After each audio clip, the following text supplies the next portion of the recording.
Welcome back to the show. Can someone please explain why every person in the world doesn't have a pet rat? I mean, they're so cuddly and tiny and dainty, and they're clean their faces. It's so cute to see them do that. They're kissable little whiskers. Ski, what's not to love about these little critters? I can't think of anything that's not to love about these little critters. And Thelma and Louise here are prime examples. These guys, unfortunately, their owner passed away, and they're only 4 months old, so they're very young still. And luckily, they were able to be rescued and brought to the Arizona Humane Society to be placed in their forever home. Now, rats, I am a previous rat owner, are amazing pets. They're super clean. They love to use a litter box and keep their cages in order. They are little thieves. Anything that's left out and about is going to be drugged back into their cage. They're going to consider it their own. They're super trainable. You can go online and see videos of rats doing tricks and doing agility. They're really quite amazing little creatures. They are the perfect pet for a child because now that could be the first pet that they learn the responsibility of what it takes, but not have to get up in the middle of the night, let them out to go potty, etc. Rats do great in sets of 2 because while they are playing with you during the day, they are nocturnal and they're going to keep each other entertained during the day. And rats, cats get along fantastic. Introduce them at a young enough age, that kitten is going to learn to just hang on and play with that rat.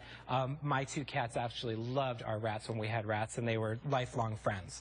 So rats, you know, they really are an inexpensive pet to take care of. They require some healthy fruits and pasta, some nuts, of course, in moderation, some rat feed, some soft litter at the bottom of their cage or their habitat. You know, the one that's like paper, soft paper.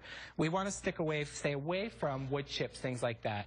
And they need stuff to chew on. So the hard chunks of wood, hard rat toys that allow them to chew because they're going to want to file down their front teeth. They continually grow just like a rabbit. So if you're looking for that unique, different pet with all the smarts of a dog, all the cleanliness of a cat, and just a ton of personality, then Thelma and Louise might just be the ones for you.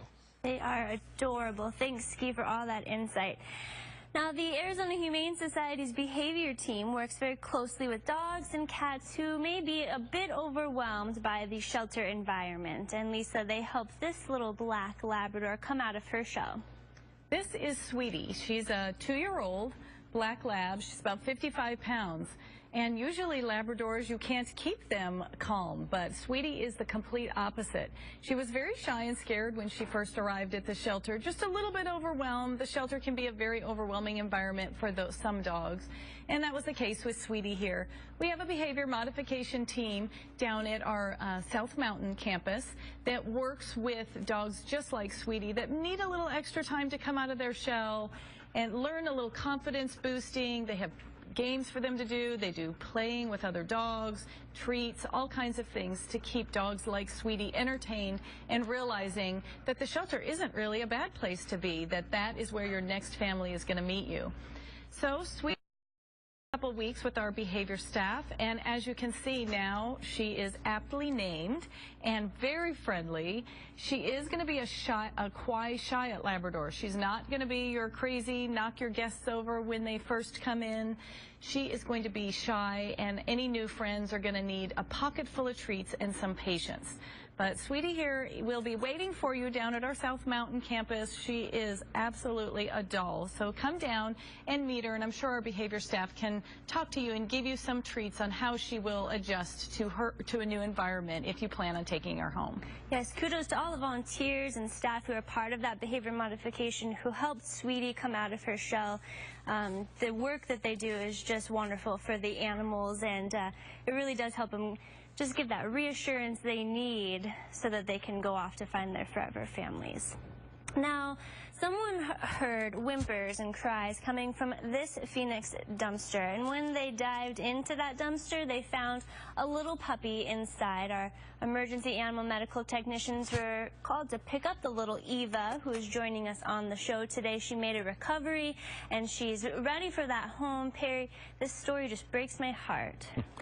So, you know, with all the facilities in the valley, including the Arizona Humane Society, that can take dogs in, there's really no excuse to put a doggy in a dumpster like that. Please put them in the car and bring them on down to us. There's just no reason for this. So let's stop that behavior.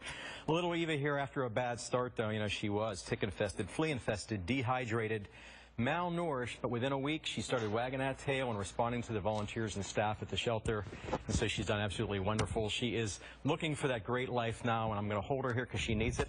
So come on down and check out this beautiful little puppy, because she's got that, like I said, bad start, and I have a feeling it's going to be a great ending for her.